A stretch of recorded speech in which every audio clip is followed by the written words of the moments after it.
Vamos trazer agora, gente, um caso triste de uma promotora de justiça do Amazonas que morreu depois de se afogar na Praia do Forte, em Mata de São João, na região metropolitana de Salvador. É o segundo caso em menos de uma semana aqui no nosso litoral. Tony Júnior vai trazer os detalhes para a gente, não é isso, Tony?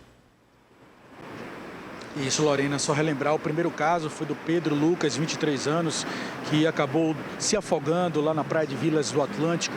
No último domingo ele entrou no mar, o corpo dele foi encontrado na última terça-feira pelos agentes aí, né, militares do Corpo de Bombeiros e também toda a equipe do Salvamar. Lorena, o caso que aconteceu ontem à tarde, a promotora de justiça do Amazonas, a Marlinda Maria Dutra de Oliveira, 58 anos, infelizmente também acabou morrendo afogada. Ela estava em Praia do Forte para um congresso que aconteceria ontem à noite, Lorena. Ela acabou entrando no mar juntamente com uma outra mulher que não teve a sua identidade revelada, né? Ao sinal de afogamento, equipes que estavam no local foram até as duas vítimas, elas chegaram a ser resgatadas, mas infelizmente a promotora não resistiu, né?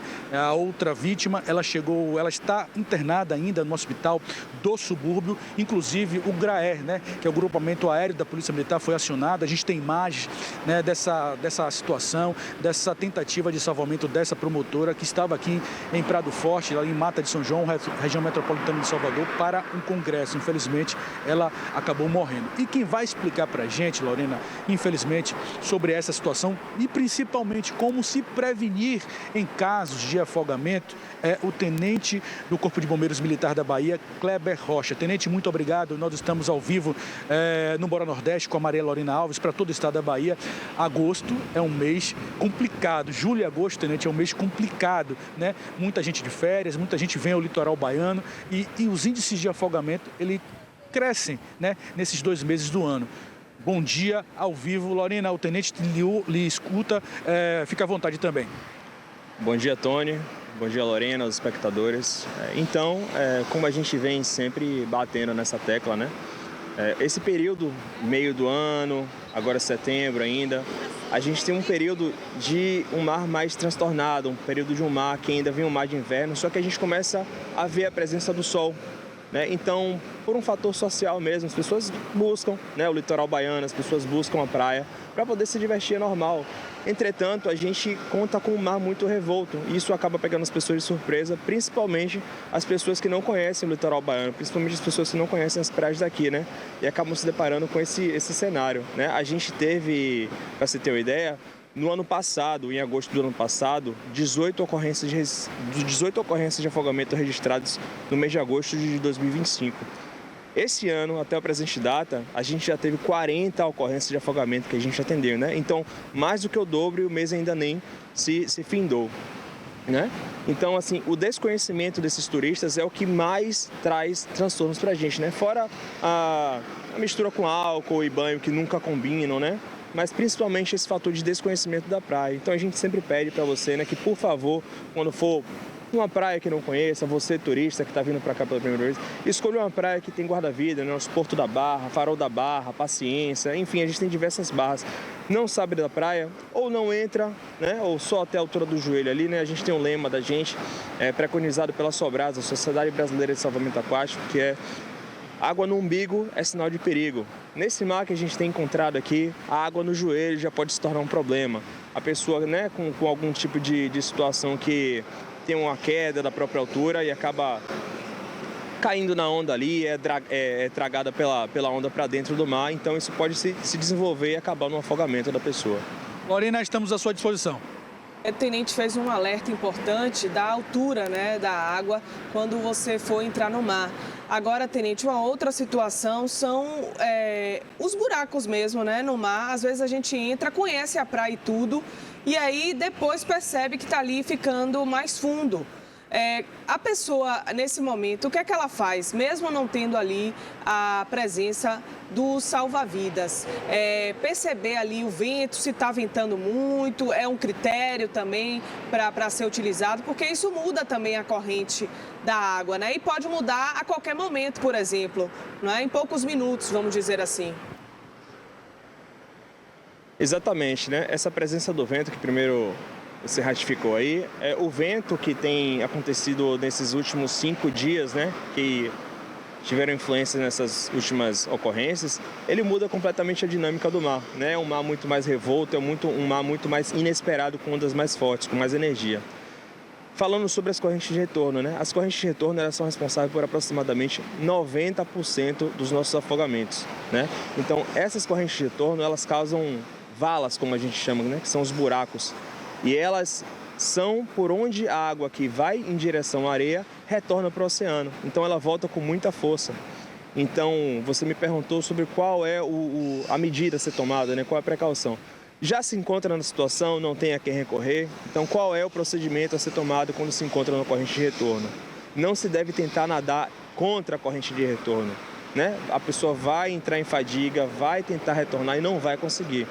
O método para que a gente retorne, se for pego por uma corrente de retorno, é nadar paralelamente à areia, né? De lado para a corrente de retorno, não tentar lutar contra ela. Então, sai da corrente de retorno lateralmente e aí sim, quando você se encontrar numa região onde você não está sendo mais puxado para dentro do mar, aí sim você tenta sair do mar por essa área que não está sendo mais empurrada para dentro. Tenente, outra situação, Lorena, me permita, o senhor tocou num assunto muito importante, é o consumo de bebida alcoólica. Nas praias, a gente tem um litoral muito bonito, são diversas opções, e esse consumo pode gerar, né, a perda de reflexos. E o mar, é importante existir os reflexos para que se evite afogamentos. Com certeza, né? Isso é uma certeza, né? Já que a gente tem, né, do envolvimento de bebida alcoólica, o que é normal para as pessoas que frequentam as praias, é normal para a pessoa que está de férias ir na praia, tomar uma cervejinha, né? Só que isso a gente sabe que acaba alterando os nossos sentidos, isso acaba gerando uma letargia de percepção de perigo, né? Então, muitos dos nossos afogamentos, não só aqui na praia, mas também nos interiores, quando a gente vai resgatar, né? Fazer resgate de corpos em açudes, em rios, muitas vezes está envolvido com bebida alcoólica. Então você que faz essa prática, a gente pede esse apelo que, por favor, pare, né? Porque é ruim para a gente, mas é muito pior para a pessoa que sofre esse trauma. Lorena, inclusive o Tripinha está mostrando, a gente está aqui na praia de Amaralina, uma praia que já aconteceu alguns casos de afogamento, inclusive com morte, a gente já registrou isso, a gente está vendo aqui a maré bem agitada, mas a gente vê uma faixa de areia muito grande, tenente, a gente vê pedras aqui e isso pode iludir o banhista que ali mais na frente da pedra está um pouco mais raso e acontecer das valas, como o senhor falou. Tem que existir essa precaução, como o senhor disse, buscar praias que existam salva-vidas, né, com as bandeiras, né, importantes de sinalização para que se evite afogamentos. A consciência do banhista também é muito importante para que se evite acidentes fatais. Exatamente, né? A gente está vendo a praia aqui hoje, que inclusive o vento já deu uma melhorada, a praia estava muito mais agitada do que isso nos dias anteriores, mas é importante que se entenda basicamente como se reconhecer uma corrente de retorno, que eu vou falar basicamente aqui, né? A corrente de retorno pode ser identificada com regiões onde não tem quebra de onda, né? Se vê aquela onda vindo e aí vê aquela onda que se faz naquela região. Então, esse local aí, muito provavelmente existe uma corrente de retorno que se deva ter muito cuidado. Sobre as bandeiras, normalmente, onde as correntes de retorno existe uma bandeira vermelha que os salva-vidas, os guarda-vidas colocam. A gente do BEMAR faz esse trabalho de prevenção nas praias que a gente consegue alcançar. Então, é bom que se faça essa distinção. A bandeira vermelha não significa dizer que tem um salva-vidas, um guarda-vida no local. A bandeira vermelha quer dizer que aquele local representa perigo, certo? A bandeira vermelha é perigo e não quer dizer que tem um guarda-vida ou um salva-vidas no local. Muito obrigado, Tenente do Corpo de Bombeiros Militar da Bahia, Kleber Rocha. Lorena, só para finalizar essa informação do afogamento com morte da promotora do Amazonas, a Marlinda, as associações, né, do Ministério Público Nacional e Estadual informaram que estão prestando todo apoio aos familiares e também todo apoio logístico para a liberação e o translado desse corpo de volta ao seu estado, à sua cidade de origem. Volto com você, Lorena, à sua disposição. Tony, que tristeza, viu? Que tristeza.